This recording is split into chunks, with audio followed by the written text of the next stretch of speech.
రోహిణి మనోజ్ జాతకాన్ని స్వామీజీకి చూపించి గుండె పగిలే నిజాన్ని తెలుసుకున్న ప్రభావతి. మరి అసలు ప్రభావతి ఏ నిజాన్ని తెలుసుకుంది, అసలు ఏం జరిగింది తెలుసుకోవాలనుకుంటే వీడియోనైతే చివరి వరకు మిస్ కాకుండా చూసేయండి. నేనిప్పుడు చీరల కలెక్షన్ చూపిస్తూ వీడియోనైతే ఎక్స్ప్లెయిన్ చేయబోతున్నాను. చివరి వరకు మిస్ కాకుండా చూడండి. రాబోయే కథలో ఏం జరిగిపోతుందో ముందుగా తెలుసుకోవచ్చు. అలాగే మా వీడియోని ఇస్తే లైక్ చేయడం మాత్రం మర్చిపోకండి. ఇక్కడ చూస్తే ప్రభావతి చాలా కోపంగానే ఉంటుంది. రోహిణి గురించి బాధపడుతూనే ఉంటుంది. తనకి అవమానం జరిగింది అని చెప్పేసి అనుకుంటూ ఉంటుంది. ప్రభావతి అయితే మాత్రం రోహిణి విషయంలో ఇక ఎక్కడ కూడా మనసు అయితే మార్చుకోదు ప్రభావతి. ఈలోగా ఇక్కడ మనోజ్ని అయితే ఎలాగైనా బుట్టలో వేసుకుని తన వైపు తిప్పుకునే ప్రయత్నాలు రోహిణి మొదలు పెడుతుంది. మనోజు రోహిణి అంటే ఇష్టం కాబట్టి రోహిణి చేసే ప్రతి పనిని నమ్మకంగా ఇక రోహిణి తన కోసం ఇదంతా చేస్తుందని, పాలసీలు అవన్నీ కూడా తన కోసమే చేసిందన్న విషయం తెలుసుకుని మనోజు రోహిణి విషయంలో తప్పు చేశానేమో అని చెప్పేసి అనుకుంటూ ఉంటాడు. కానీ రోహిణి చేసిన పని, చేసిన అబద్ధాలు, తనని మోసం చేయడం ఇవన్నీ కూడా మళ్ళీ గుర్తుకొచ్చేస్తూ ఉంటాయి మనోజ్కి. అయినా ఇంటికి వెళ్ళిన దగ్గర నుంచి ప్రభావతి అస్సలు మనోజ్ని రోహిణిని కలవనివ్వకుండా మనోజ్కి ఎంతసేపు రోహిణి గురించి చెప్తూనే ఉంటుంది. దాని మాయలో పడకు, అది మాయ చేసి నిన్ను మోసం చేస్తుంది. నువ్వు చాలా జాగ్రత్తగా ఉండాలి ఇక మీదట.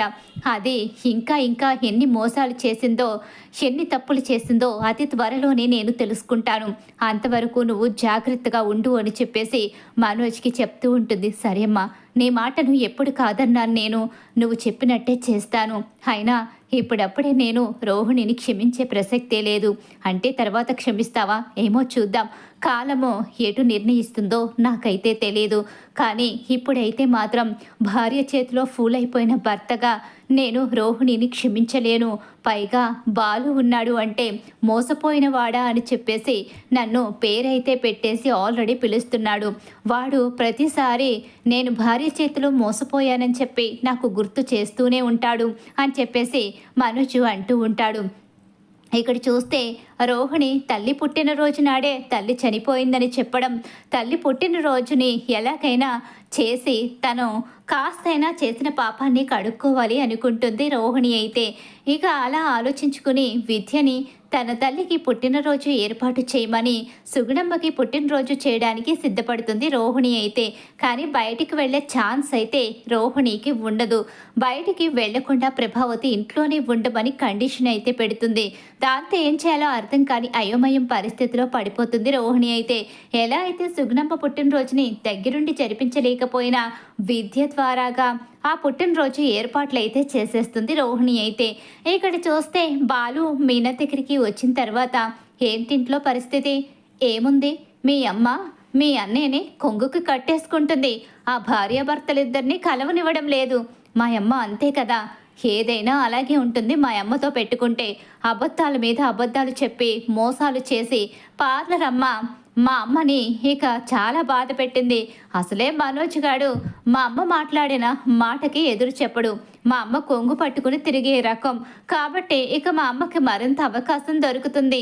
ఇక పార్లర్ అమ్మ ఎప్పటికీ మనోజ్తో కలిసి సంతోషంగా ఉంటుందో. అయినా పార్లర్ అమ్మ చేసిన పనులు కూడా అలాంటివే కదా. పార్లర్ అమ్మ మోసం చేయకుండా ఉండి ఉంటే ఇప్పుడు కూడా ఆవిడే మహారాణిలా ఉండేది కదా. చూస్తున్నావు కదా, ఆవిడ్ని గొప్పగా నెత్తిన పెట్టుకుని నిన్ను ప్రతి విషయంలోని తక్కువ చేసి చూస్తూనే వచ్చింది. ఇప్పటికైనా నీ విలువ తెలిసి ఉంటుందిలే. అత్తయ్యకి నా విలువ అత్తయ్యకి ఎప్పుడూ తెలియదు. నేనంటేనే అత్తయ్యకు చిన్న చూపు. సర్లే అదంతా పక్కన పెడితే పాపం రోహిణి చాలా బాధపడుతుంది. హలో పూలగంప, ఇప్పుడు నువ్వు ఆ పార్లర్ అమ్మ మీద ఎక్కువగా జాలిపడాల్సిన అవసరం లేదు. ఆ పార్లర్ అమ్మ మన విషయంలో కూడా ఎంత చేసిందో నీకు తెలీదా? గొప్పింటి అమ్మాయిలా నటిస్తూ ప్రతిసారి నిన్ను తక్కువ చేసి మాట్లాడేది. డబ్బు పుట్టింటి నుంచి తీసుకొచ్చినట్టుగా ఇక చాలా తెలివిగా డ్రామాని ప్లే చేసి నీ పుట్టింట్లో ఎలాంటి డబ్బు లేదని వేలెత్తి చూపించేది. పుట్టిల్లే లేని పార్లరమ్మ ప్రతిసారి నిన్ను చిన్నచూపు చూస్తూ నీ పుట్టింటి వాళ్ళు వచ్చినప్పుడు కూడా మా అమ్మలాగే తను కూడా పెద్దగా పట్టించుకునేది కాదు. ఇప్పుడు దిక్కులేని దానిలా నిలబడింది. ఎక్కువగా మంచితనానికి వెళితే మనం వాళ్ళ ముందు తక్కువైపోతాం. మనం అతి మంచితనం మనకి పని చేయదులే అని చెప్పేసి అంటూ ఉంటాడు బాలు. అయితే ఏమో నాకేమీ అర్థం కావడం లేదు. ఇంట్లో పరిస్థితులేంటో అవే చక్కబడతాయి. త్వరలో మనోజు ఎలాగైనా ఇక ఆ పార్లర్ అమ్మను మళ్ళీ క్షమిస్తాడులే. వాడు ఎవరు ఎటు విసిరితే అటు వెళ్ళే బంతివాడు. ఆ పార్లర్ అమ్మ 4 మాటలు చెప్పింది అంటే మళ్ళీ వాడు మామూలుగా అయిపోతాడు. ఆ పార్లర్ అమ్మకి మనోజ్ని బుట్టలో వేసుకోవడం బాగా వచ్చులే అని చెప్పేసి బాలు చెప్తూ ఉంటాడు. ఈలోగానే ప్రభావతి మౌనంగా కూర్చుని ఉంటుంది. సత్యం అయితే వస్తాడు. ఏంటి ప్రభా, ఏంటి అలా కూర్చున్నావు? ఇంకా నీకు కోపం బాధ పోలేదా? ఎలా పోతాయండి? అసలు అది మర్చిపోయే విషయమేనా? అసలు అది నన్ను ఎంతగా మోసం చేసిందో తలుచుకుంటుంటేనే నా మీద నాకే అసహ్యం కలుగుతుంది. దాన్ని పిచ్చిదాల్లా వెర్రిదాల్లా నమ్మి కోట్లు వస్తాయని చెప్పేసి నేను ఎన్ని కలలు కన్నానో ఆ కలలన్నీ కన్నీళ్లగా మారిపోతాయని నేను అస్సలు అనుకోలేదు అని చెప్పేసి ఇక ప్రభావతి అంటూ ఉంటుంది. అందుకే ఆకాశంలో మేడలు కట్టడం మానేసి భూమి వైపు చూడడం మొదలు పెడితే అప్పుడే కదా అసలు నిజాలు ఏంటో తెలుస్తాయి. ఆకాశంలో మేడలు కట్టావు, గాలిలో ఊహించుకుని గాలిలో లెక్కలు రాస్తూ వచ్చావు. వస్తాడు ఆకాశంలో ఎగురొస్తాడు వియ్యంకుడని చెప్పి ఎదురు చూసి మోసపోయావు. అసలు మొదటిసారి గొప్పింటి అమ్మాయిని అని చెప్పినప్పుడే డబ్బు విషయంలో నువ్వు కఠినంగా ఉండి ఉంటే అప్పుడే నీకు విషయాలన్నీ తెలిసిపోయాయి. పార్లర్ పెడతాను డబ్బు ఇవ్వమని చెప్పి అడిగినప్పుడే నీ పుట్టింటి నుంచి డబ్బు తీసుకురా, లేకపోతే నేను అడుగుతాను అని చెప్పేసి ఆ రోజు కనుక పుట్టింటి గురించి పూర్తి వివరాలు తెలుసుకునుంటే ఈరోజు ఇలా బాధపడే పరిస్థితి వచ్చేది కాదు. పుట్టింటి గురించి వివరాలు అడగకుండానే కోట్లున్నాయని చెప్పేసరికి నిజంగానే వచ్చి పడిపోతాయి అనుకుని మాయలో పడి అంత డబ్బు ఖర్చు పెట్టి పెళ్లి చేయించావు. అలాగే ఇక అక్కడ చివరకు మన డబ్బు మన చేతే పెట్టించి రోహిణి చాలా తెలివిగా తప్పించుకుంది. కాకపోతే ఇప్పుడు తప్పు చేసిందల్లా నిలబడుతుంది, అంతకు మించి ఏమీ లేదు అని చెప్పేసి ఇక సత్యమైతే అంటూ ఉంటాడు. నాకు అసలే మింగుడు పడ్డం లేదు. జరిగినవన్నీ ఇప్పుడు మీరు గుర్తు చేయడం అంత అవసరమా? జరిగినవన్నీ నేను గుర్తు చేయలేనంత మాత్రాన నువ్వు మర్చిపోతావని నేనైతే అనుకోలే. సర్లే, జరిగిందేదో జరిగిపోయింది. ఇక మీదటైనా ఒక కంట కనిపెట్టుకుంటూ ఉండు. వాళ్ళిద్దరి జాతకాలు రాసి పెట్టున్నాయి కాబట్టి వాళ్ళిద్దరూ ఒకటయ్యారు. తలరాతలో రాసి పెట్టుంటేనే బంధం అనేది కలుస్తుంది, లేకపోతే ఆ బంధానికి అర్థమే లేదు. వాళ్ళిద్దరి తలరాత అలా ఉంది. భార్యాభర్తలుగా వాళ్ళ బంధాన్ని ఆ బ్రహ్మదేవుడు ఎప్పుడో ముడివేశారు. మోసం చేసే ఇద్దరు కలిసి బ్రతకాలని బ్రహ్మ వేసిన ముడి అది. వాడికి మోసాలు చేయడం అలవాటే, ఆ అమ్మాయికి మోసాలు చేయడం అలవాటే. మోసాలు చేసే ఇద్దరు కలిసి ఈ ఇంట్లో ఉండడం మన దురదృష్టం అంతే అని చెప్పేసి సత్యం అయితే అక్కడి నుంచి వెళ్ళిపోతాడు. అలా సత్యం వెళ్ళిపోయిన తర్వాత ప్రభావతి ఆలోచిస్తూ ఉంటుంది. జాతకం, అవును, ఆ రోజు జాతకాన్ని చూపిస్తాను అంటే రోహిణి జాతకం చూపించనివ్వలేదు. కానీ ఇప్పుడు మాత్రం జాతకాన్ని చూపిస్తాను. నా కొడుకు జీవితాన్ని ఈ రోహిణి ఏం చేయబోతుందో నేను తెలుసుకుంటాను. ఖచ్చితంగా జాతకంలో ఏదైనా ఇక లోపం కనుక ఉంది అని తెలిస్తే మాత్రం అప్పుడు దాన్ని వదిలిపెట్టను అని చెప్పేసి అనుకుంటూ జాతకం పట్టుకుని వెళ్ళి ఎలాగైనా సరే స్వామీజీకి చూపించాలి. అప్పుడు నన్ను అది మాయ చేసి మర్మం చేసింది. ఇప్పుడు ఆ అవకాశం దానికి ఎందుకు ఇస్తాను? చివరకు కామాక్షిని కూడా తీసుకువెళ్లకుండానే నేను స్వామీజీ దగ్గరికి వెళ్తాను. ఆయన ఎప్పుడూ కూడా కరెక్ట్గానే జాతకాలు చెప్తూ ఉంటారు. ఆయన చెప్తే అది ఖచ్చితంగా జరుగుతుంది. ఆయన చాలా రోజుల తర్వాత ఊరుకొచ్చారని కూడా తెలిసింది. ఆయన చాలాసార్లు ఇక్కడ ఉండకుండా వేరే ఊరు వెళ్తూ ఉంటారు. ఆయన సొంత ఊరు వేరే కాబట్టి ఆయన అక్కడే ఎక్కువగా ఉంటూ ఉంటారు. మొన్న కామాక్షి కూడా అంది ఒకసారి వెళ్ళొద్దామని. అప్పుడు నా కళ్ళు మూతలు. ఇంట్లో అంతా బాగానే ఉంది కదా, కోట్లు తెచ్చే కోడలుంది, అలాగే ఇక కోట్లు సంపాదించుకునే కొడుకున్నాడు అని చెప్పి కళ్ళు మూతలతో ఆ రోజు వెళ్ళడానికి ఇష్టపడలేదు. కానీ ఇప్పుడు ఆయన దగ్గరికి వెళితే మొత్తం అన్నీ కూడా తెలుస్తాయి. అసలు వీళ్ళిద్దరికీ కలిసిండే యోగం ఉందా? ఇది ఇంకా మోసాలు చేసి వాడి భవిష్యత్తును నాశనం చేస్తుందా? అసలు ఏం జరుగుతుంది వీళ్ళ జాతకంలో మొత్తం అంతా కూడా తెలుసుకోవాలని చెప్పేసి అనుకున్న ప్రభావతి అయితే జాతకాలు తీసుకుని బయలుదేరుతుంది. ప్రభ, ఎక్కడికి వెళ్తున్నావు? నేను బయటికి వెళ్తున్నాను, వచ్చేస్తాను అని చెప్పేసి అంటూ ఉంటుంది. ప్రభ, త్వరగా వచ్చేయ్. కామాక్షి చెల్లమ్మ ఇంటికైనా వెళుతున్నావు? లేదు, నేను కామాక్షి వాళ్ళ ఇంటికి వెళ్ళడం లేదు. ఒక ముఖ్యమైన పని నుండి బయటికి వెళ్తున్నాను. ఏంటి అంత ముఖ్యమైన పని? నాకు కూడా చెప్పనుకోండి, పని ఏముంది అని చెప్పేసి అడుగుతూ ఉంటాడు సత్యం. ఏంటండి మీరు ఎప్పుడూ లేనిది కొత్తగా ప్రశ్నిస్తున్నారేంటి? ఒక ముఖ్యమైన పని మీద వెళుతున్నానని చెప్పాను అంతే, అంతకు మించి ఏమీ లేదు. నేను ఆ పని చూసుకుని త్వరగా వచ్చేస్తానులే. కాకపోతే ఇంట్లో ఉంది కదా, దాన్ని మాత్రం బయటికి వెళ్ళనివ్వద్దు ఎక్కడికి. అది బయటికి వెళ్ళే ప్రసక్తే లేదు. బయటికి వెళ్తే ఇంకో 4 అబద్ధాలు మోసుకుని వస్తుంది. అందుకనే దాన్ని ఎక్కడికి వెళ్ళనివ్వకండి అని చెప్పేసి ఇక ప్రభావతి బయలుదేరుతుంది. ఏంటమ్మా అసలు ప్రభ ఎక్కడికి వెళ్తుందో చెప్పకుండా పనుంది అంటుందేంటి? ఏమో మావయ్య, నాకు కూడా తెలియదు. ఇంట్లో ఏం జరుగుతుందో ఏమీ అర్థం కావడం లేదు. అవును మావయ్య, రోహిణిని అలాగే మనోజ్ని అత్తయ్య కలవనిచ్చేలా లేరు. అసలు రోహిణిని అత్తయ్య క్షమించే ప్రసక్తే కనిపించడం లేదు. మనోజ్ని కూడా మాట్లాడొద్దని అసలు కనీసం ఇక అదే షాప్కి కూడా వెళ్ళొద్దు అని చెప్పి అంటున్నారు. ఫర్నిచర్ షాప్కి రోహిణి వెళ్ళకపోతే ఆయన ఒక్కరూ మేనేజ్ చేయడం కూడా కష్టమే కదా. అవును, ఆ విషయం ప్రభావతికి అర్థం కావడం లేదు. రోహిణి ఎలాంటిదైనా ఆ ఫర్నిచర్ షాప్ విషయంలో వాడికి చాలా హెల్ప్ చేసింది. ఇక అన్ని విషయాలు తనే చూసుకుంటుంది. లేకపోతే మనోజు ఇంతగా వాడు తెలివితేటలుగా దీన్ని రన్ చేయలేడు. ఇప్పుడు రోహిణి కనుక వెళ్ళకపోతే వాడు ఏం చేస్తాడో ఏంటో చెప్పలేం. మళ్ళీ ఏదో ఒక తలనొప్పిని తీసుకొస్తాడు. మావయ్య, ఎలాగైనా సరే మీరే అత్తయ్యని ఒప్పించి రోహిణిని మళ్ళీ ఫర్నిచర్ షాప్కి వెళ్ళేలా చేయండి. సరే, బయటికి వెళ్ళింది కదా, వచ్చిన తర్వాత మాట్లాడతానులేమ్మా అని చెప్పేసి అంటూ ఉంటాడు సత్యం. అయితే ఇక ఈలోగా ఇక్కడ చూస్తే స్వామీజీ దగ్గరికి అయితే వచ్చేస్తుంది ప్రభావతి. అలా వచ్చేసరికి మిమ్మల్ని లోపలికి రమ్మంటున్నారు అని చెప్పి అనేసరికి లోపలికైతే వెళుతుంది ప్రభ. అలా లోపలికి వెళ్ళేసరికి ఏంటమ్మా, ఏంటి ఇలా వచ్చారు? జాతకాలు చూపిద్దామని వచ్చాను స్వామి అని చెప్పి అంటూ ఉండగానే, ఎవరి జాతకాలు? నా పెద్ద కొడుకు పెద్ద కోడల జాతకాన్ని చూడండి. ఒకసారి వాళ్ళ జాతకంలో ఏదైనా లోపం ఉంటే, ఏదైనా పూజలు పరిష్కారాలు చెప్పాలి అనుకుంటే చెప్పండి. నా పెద్ద కోడలి జాతకంలో కాదు, నా కొడుకు జాతకంలో దోషాలు ఏమైనా ఉంటే చెప్పండి. దానికి ఏదైనా నష్టం కలిగే పనులు ఏమన్నా ఉంటే నాకు చెప్పనవసరం కూడా లేదు. అదేంటమ్మా, ఇద్దరు నీ వాళ్లే కదా. ఒకరు కోడలైతే ఇంకొకరు కొడుకు. కొడుకు విషయాన్ని పట్టించుకుని కోడల విషయంలో అలా మాట్లాడుతున్నావేంటి? కోడలు కాదు, మా ఇంటికి కొరివి దెయ్యం, అది మమ్మల్ని మోసం చేసింది అని చెప్పేసి ప్రభావతి అయితే చెప్తూ ఉంటుంది. ఈలోగానే మనోజు జాతకాన్ని తిరిగేస్తూ ఉంటాడు స్వామీజీ. అలా తిరిగేస్తూ ఉండగానే ఇక మనోజు జాతకంలో కూడా పెద్దగా కలిసొచ్చే యోగం లేకపోవడం, అలాగే ఇక మనోజు విషయంలో కాస్త ఒడిదుడుకులు ఉండడం, అందరి చేతిలో మోసపోతూ ఉండడం, ఇదంతా కూడా ఇక అందులో క్లియర్గా ఉంటుంది. ఏంటమ్మా, ఈ అబ్బాయి అందరి చేతిలో మోసపోతూనే ఉంటాడా? అలాగని అమాయకుడు కాదు, స్వార్థపరుడు. ఈ అబ్బాయి స్వార్థమే తనని ఇక ఈ స్థాయికి తీసుకొచ్చింది. తన స్వార్థం తను చూసుకుని ఎవ్వరి గురించి పట్టించుకోడు.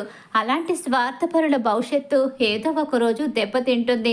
అందుకనే ఇప్పుడు తను అందరి చేతిలో మోసపోతున్నాడు అని చెప్పేసి అంటూ ఉంటాడు ఇక స్వామీజీ. అయితే ఏంటినా ఉన్నది ఉన్నట్టుగానే చెప్తున్నారు. అవును, ఉన్నది ఉన్నట్టుగా చెప్తారు కాబట్టే కదా పని కట్టుకుని ఇక్కడి దాకా వచ్చింది అని చెప్పేసి అనుకుంటూ ఉంటుంది ప్రభ. అయితే ఈలోగానే ఇదిగోండి మా పెద్ద కోడలి జాతకం అని చెప్పేసి ఆ జాతకాన్ని స్వామీజీ చేతిలో పెడుతుంది. అలా పెట్టేసరికి అతనైతే ఆ జాతకాన్ని అటు ఇటు తెగ చూస్తూ ఉంటాడు. అటు చూసి ఇటు చూసి అక్కడే ఉన్న తన శిష్యుణ్ణి పిలిచి మాట్లాడుతూ ఉంటాడు ఆ జాతకాన్ని చూపిస్తూ. ఏంటినా, మనోజ్ జాతకం గురించి చాలా సింపుల్గా చెప్పేశారు, దీని జాతకం గురించి చెప్పలేకపోతున్నారేంటి? దరిద్రగొట్టు జాతకమేమో. అవునులే, కన్నవాళ్ళు లేరు, రూపాయి డబ్బు లేదు. దరిద్రగొట్టు జాతకం కాకపోతే ఇంకేమవుతుంది? జాతకాన్ని చూసేసరికి పంతులు గారికే చెవటలు పడుతున్నాయేమో అని చెప్పేసి ప్రభావతి అనుకుంటూ ఉంటుంది. ఈలోగానే ఇక అక్కడికి బయటికి వెళ్ళిన ఆ శిష్యుడైతే వస్తాడు. అలా వచ్చేసరికి ఇంకా అవును మీరు చెప్పింది కరెక్టే అని చెప్పేసి అతనైతే చెప్తూ ఉంటాడు. జాతకాన్ని మరోసారి పైకి కిందకి తిరగబెట్టి మరగబెట్టి అన్నట్టుగా అటు ఇటు చూస్తూ ఉంటాడు. ఇలా చూస్తూ ఉండగానే ఏంటండి ఏమైంది? అసలు ఎందుకు తన జాతకాన్ని అంత క్లియర్‌గా చూస్తున్నారు? పైగా మీ శిష్యుల్ని రమ్మని అతన్ని ఎక్కడికో బయటికి కూడా పంపించారు. మా మనోజ్ జాతకం విషయంలో చాలా సింపుల్‌గా చెప్పేసిన మీరు, ఇప్పుడు ఎందుకిలా మీరు టైం తీసుకుంటున్నారు? ఆ అమ్మాయి జాతకంలో ఏదైనా లోపముందా? ఈ అమ్మాయి అని చెప్పేసి అంటూ ఉండగానే, అవును ఈ అమ్మాయి మా మనోజ్ భార్య. మీ మనోజ్ భార్య? అదేంటమ్మా? ఈ అమ్మాయికి ఆల్రెడీ ముందే ఒక పెళ్ళయిపోయింది కదా! ఏం మాట్లాడుతున్నారు స్వామీజీ? అవునమ్మా ఈ అమ్మాయికి ఆల్రెడీ పెళ్ళయిపోయింది. ఈ అమ్మాయి భర్త ఏమయ్యాడో అన్నది నాకు కూడా పెద్దగా తెలియదు. కానీ ఈ అమ్మాయికి పెళ్లి చేసింది, అలాగే ఈ అమ్మాయి జాతకాలు చూసింది కూడా నేనే. ఈ జాతకాన్ని తీసుకొచ్చి మీరు నా చేతిలో పెట్టేసరికి నాకేం అర్థం కాలేదు. మీ పెద్ద కోడలని మీరు చెప్పారు, కానీ ఈ అమ్మాయికి అన్ని జాతకాలు చూసింది నేనే కదా! అప్పట్లో జాతకాలని పెద్దగా పరీక్షించినందువల్ల ఆ అమ్మాయి భవిష్యత్తు ఏదో నాశనమైందో ఏదో అని చెప్పుకుంటున్నారు. కానీ నేనెప్పుడూ పెద్దగా పట్టించుకోలేదు. అదే అమ్మాయి జాతకాన్ని తీసుకొచ్చి నా చేతిలో పెట్టేసరికి నాకు చాలా ఆశ్చర్యం అనిపించింది. మీరు మాట్లాడేది నిజమేనా? అది మా పెద్ద కోడలు రోహిణి జాతకం. నేను రోహిణి జాతకాన్ని తీసుకొచ్చానా అని చెప్పేసి అంటూ ఉండగానే, అవునమ్మా ఈ అమ్మాయి పేరు రోహిణి కానీ కాదు కళ్యాణి. ఈ అమ్మాయి అసలు పేరు కళ్యాణి. ఇప్పుడు రోహిణిగా మార్చుకున్నట్టుంది. ఏంటి? అవును ఈ అమ్మాయికి ముందే పెళ్ళైపోయింది. ఈ అమ్మాయి జాతకాన్ని నేనే పూర్తిగా పరీక్షించాను. ఆ తర్వాతే వాళ్ళిద్దరికీ పెళ్లి చేశాను. కానీ ఎంత జాతకం చూసినా భగవంతుడు ఏదో టైంలో దెబ్బ కొడతాడు అని ఆ అమ్మాయి జీవితం మీద దెబ్బ కొట్టాడు. ఆ రోజు నుంచి ఆ అమ్మాయి ఎక్కడుంది ఏంటి అన్నది పెద్దగా డీటెయిల్స్ అయితే తెలవు. కానీ ఇప్పుడు మీరు తీసుకొచ్చిన జాతకాన్ని బట్టి నాకు అర్థమైంది. ఎందుకంటే దగ్గరుండి అన్నీ చూసిన వాడిని కాబట్టి నాకు బాగా గుర్తుకొచ్చింది ఈ జాతకం. ఈ అమ్మాయికి పెళ్ళై చాలా ఏళ్ళు అయిపోయింది. ఈ అమ్మాయికి ఖచ్చితంగా ఒక బాబో పాపో కూడా ఉండాలి అని చెప్పేసి అనేసరికి దెబ్బకు ప్రభావతికి పెద్ద షాకే ఎదురవుతుంది. అవును మీరు మీరు చెప్పేది నాకేం అర్థం కావడం లేదు. సరే అమ్మా నాకు జాతకాలు చూసి వాళ్ళ జాతకాలు కుదిరిన తర్వాత వాళ్ళ పెళ్ళిళ్ళ విషయంలో ఒక ఫోటో తీసుకుని ఇంతమందికి నేను పెళ్ళిళ్ళు చేశాను అని చెప్పేసి ఆ ఫోటోని ఇంట్లో పెట్టుకోవడం నాకు అలవాటు. ఆ ఫోటోని మీకు చూపిస్తాను. అప్పుడైనా మీకు అర్థమవుతుంది ఈ అమ్మాయికి ఆల్రెడీ పెళ్ళైపోయిందన్న విషయం మీకు తెలుస్తుంది అని చెప్పేసి అంటూ ఉంటాడు స్వామీజీ. అయితే అలా ఇక అక్కడ ఉన్న రోహిణి ఫోటోని చూపిస్తాడు. రోహిణి అలాగే తన పక్కన తన భర్త వాళ్ళిద్దరి ఫోటోని చూసిన ప్రభావతి ఒక్కసారి షాక్ అయిపోయి ఉండిపోతుంది. అంటే మీరు చెప్పేది నిజమమ్మా? ఇప్పటి వరకు నీకు నమ్మకం కుదరలేదా? అయితే నేను చెప్పింది నిజం. నువ్వు నమ్మినా నమ్మకపోయినా ఈ అమ్మాయికి ముందే ఒక పెళ్ళి అయిపోయింది. ఖచ్చితంగా ఒక బాబో పాపో కూడా ఉండాలి. వాళ్ళ విషయంలో కూడా మీకు నిజం తెలియకపోవడం ఏంటమ్మా? అయినా మీ అబ్బాయిని మనోజ్ని పెళ్లి చేసుకున్న అమ్మాయి అయితే మొత్తం పూర్తి డీటెయిల్స్ తెలుస్తాయి కదా. అసలు అలా తెలియకుండా మీ అబ్బాయికి తన్నిచ్చి ఎలా పెళ్లి చేశారు అని చెప్పేసి స్వామీజీ అడిగేసరికి ఒక్కసారి ప్రభావతికి షాక్ ఎదురవుతుంది. ఇక ఏం చెప్పాలో అసలు ఏం మాట్లాడాలో కూడా అర్థం కాని అయోమయం పరిస్థితిలో పడిపోతుంది ప్రభావతి. అయితే ఏంటమ్మా ఏం మాట్లాడరేంటి? నిజంగానే నోరు పడిపోయినట్టుంది, గొంతు ఆరుకుపోతుంది. నేను వీళ్ళని చూడగానే ఆ ఫోటోని చూసి నేను విషయం తెలుసుకోమని చెప్పి నా శిష్యుడిని పంపించాను. అందుకే తను ఫోటో దగ్గరికి వెళ్ళి ఈ జాతకం ఈవిడిదే అని చెప్పేసి నాకు చెప్పడం జరిగింది. జాతకాన్ని ఫోటోని కూడా భద్రంగా దాచుకుంటాను నేను, అందుకని నేను త్వరగా కనిపెట్టగలిగాను అని చెప్పేసి ఆ స్వామీజీ చెప్పిన మాటలకి చాలా పెద్ద షాక్ ఎదురవుతుంది. చెమటలు పడుతూ ఉంటాయి. వాటర్ గ్లాసులు తాగుతూనే ఉంటుంది. ఏంటమ్మా ఎందుకు ఇలా చేశారు? అయినా ఒక అబ్బాయి పెళ్లి చేసుకోవాలంటే ఎన్నో ఉంటాయి. ఏం తెలుసుకోకుండా ఎలా చేసుకున్నారు? వెనక ముందు ఎవరు లేరంటే అసలు మీరు ఎలా ఒప్పుకున్నారు అని చెప్పేసి అడుగుతూ ఉంటాడు స్వామీజీ. అయితే ఏం చేస్తాను, నా కర్మ. నేను మోసపోయాను. ఇంతగా మోసపోతానని తెలుసుకోలేకపోయాను.